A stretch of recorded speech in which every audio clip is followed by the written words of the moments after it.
Good Thursday morning to you folks. This should be March 13th if I just saw it correctly. Tom's Coffee in downtown Johnson City, New York. Good stuff. Anyway, I haven't done anything on here in a while on YouTube, and I was like, oh, you got to do something. You're up here all morning. Got up at 3 o'clock today because it's March 13th, and we started the wood stove back up again. We took a day or two off. And I thought, if it was cold last night before we went to bed, yeah. So I got up and took a look, and it burned all the wood up. So I had to pretty much, there's a few little coals in the bottom, had to restart. So why am I here? Well, I'm here mainly because it's after 5 a.m. and I can't get back to sleep. Yeah, it's almost 5:30. Now later on, we have some running around to do with a mother-in-law, which is the greatest mother-in-law this planet's ever seen. And at the same time, come up with a technical idea. I want one of you guys to try. Well, I want all of you to try it, but there's only going to be about 3 of you that come on here. Okay, there's going to be 3 of you that come on here to check out. This is a tech tip from Pops. Now, I want you to take a wire, and it doesn't matter what gauge wire it is, because this is going to be a curiosity for some of you that don't know. Now, if you're an experienced tech here, mechanic with years, you're an old fart, you already know this story. So this is, just hang on here for what I'm trying to do. I want you to take a piece of wire, particularly, several pieces. Let's see if you can get your hands on, and the gauge isn't exactly accurate. This is just to give you an idea how the system works. Somewhere around a 10 or 12 gauge piece of wire, say a foot long, and the length of it has no meaning. So the only difference is you want the pieces about the same length. So if you got one that's a foot, you want the next one a foot, the next one a foot, to make a point.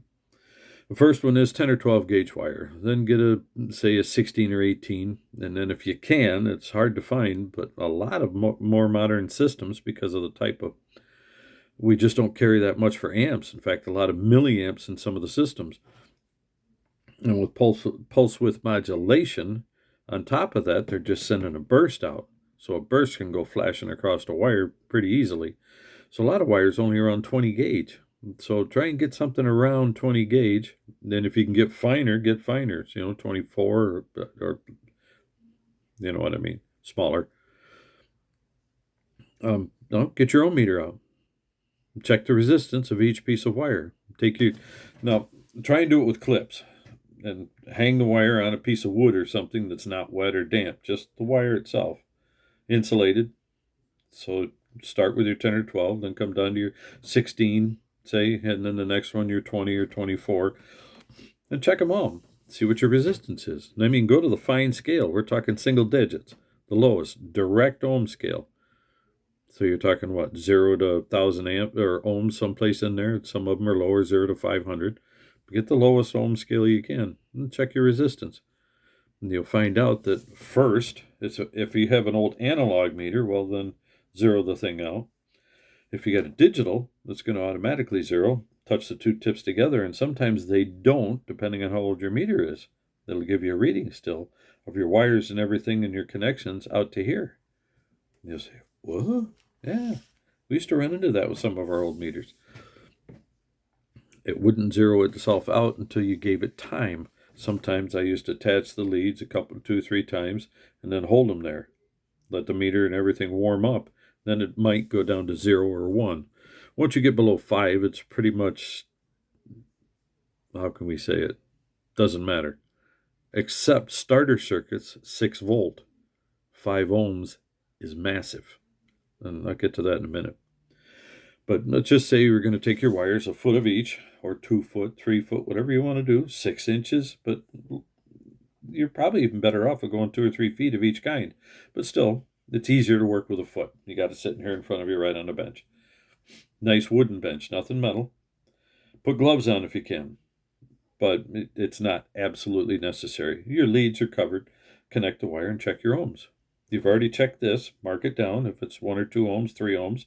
Because you're talking now in an area of milliohms, but it doesn't make any difference to us because we're out in the world of 12, 6, 120 volts or whatever. It's half an ohm to an ohm is generally inconsequential, but not always, and we'll get to that. So you know your meter's 0, let's say, and maybe your 0 is 2 ohms. Whatever your 0 is, that's it. Connect your wire, record it. And if it's flashing between two, it's like, no, mark that down, 1 to 2 ohms, or 1.5 to whatever you got. Now get on to the next wire and the next. And the last one, what I want you to do is take, if you can, separate one strand. Hopefully you're using stranded wire, not solid. But even then, compare. If you got a piece of solid wire that's similar gauge, compare them, just so you know. And when you get done, take a strand, just one strand if you can, out of the smallest one, 18, 20 gauge, 24, whatever. Just tear it apart, take a strand out. Make sure, keep it a foot long if you can. And now measure your ohms. And I think you'll come up to a bit of a surprise. You'll come up to almost 0 in every single case. Yeah, that doesn't make a lot of sense. Well, yeah, because it's copper. And all you're doing is sending a little bit of voltage, and it's looking for volt. This is the irony. The ohm setting on a voltmeter is essentially looking for voltage drop. Yeah, but it's giving you a direct reading of resistance. Ohms puts out a calibrated amount of energy. I'm not sure exactly how much it is because it varies between the meters, but you and I both know they'll say high impedance meter, meaning there's almost no amps flowing. So what else do they have? And what is voltage drop?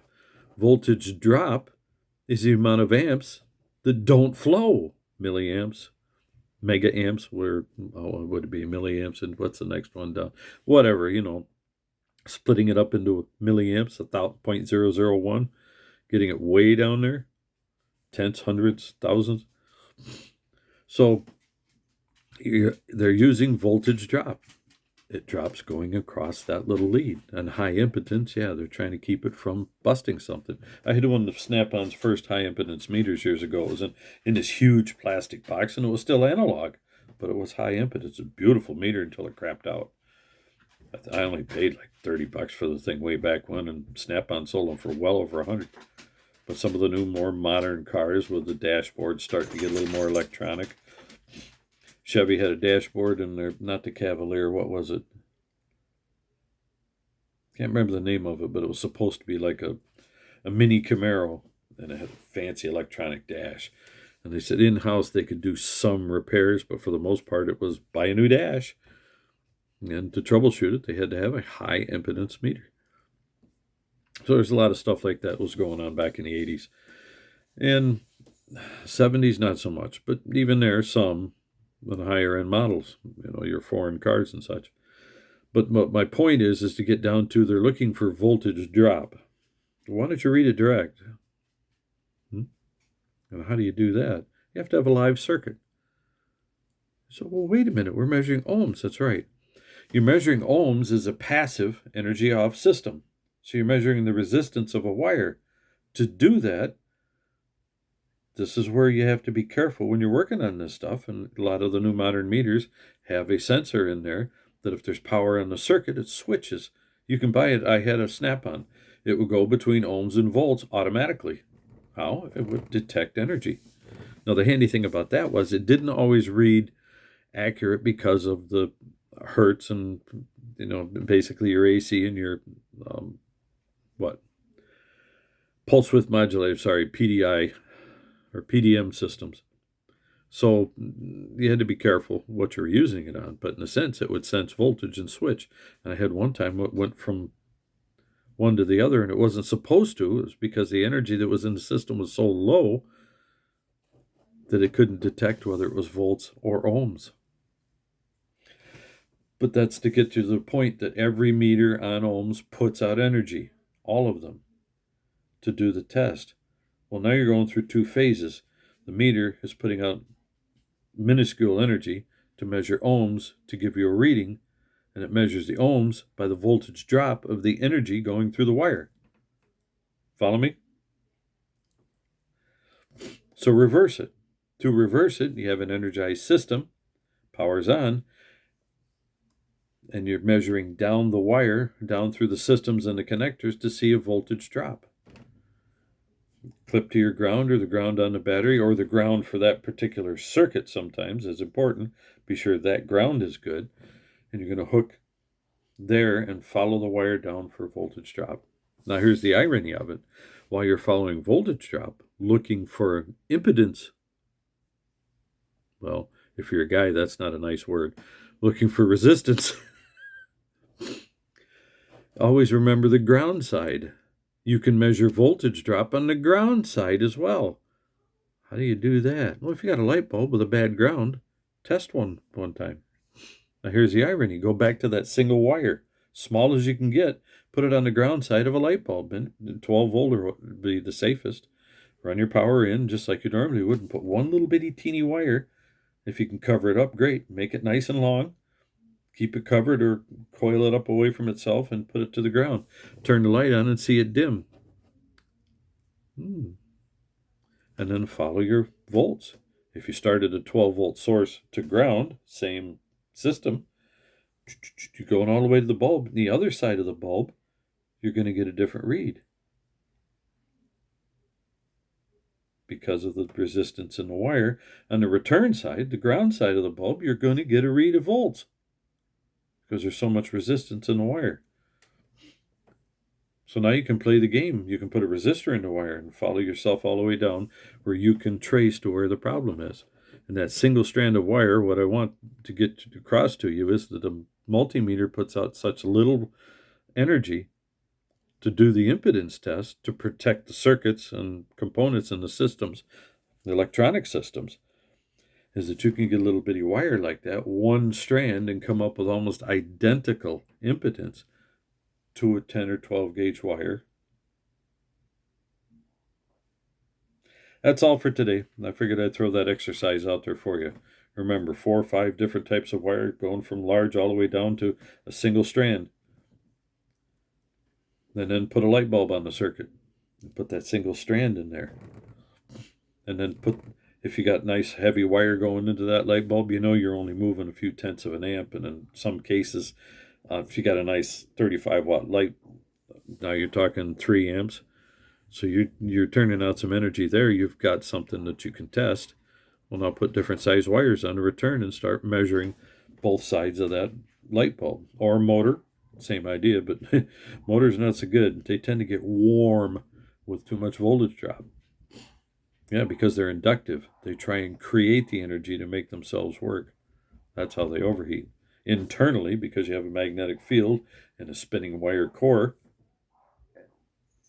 yeah, they'll burn themselves up because they'll try and create the energy internally. And if they don't have enough volts, they're going to create amps and they'll overheat the motor. So if you're going to do that, like a blower motor out of a car or something, if it's one you don't care about, sure, play with it. Just make sure now that you are on a metal bench. And always be careful on all of this. If you're using a battery or some other system where you've got, 400 or 500, even a small lawnmower battery, 180, motorcycle battery, whatever, you've got 100 amps or more there. If you're not careful with what you're testing there with your voltage drop, you'll burn your dang fingers. So be careful. Capiche? Live long and prosper.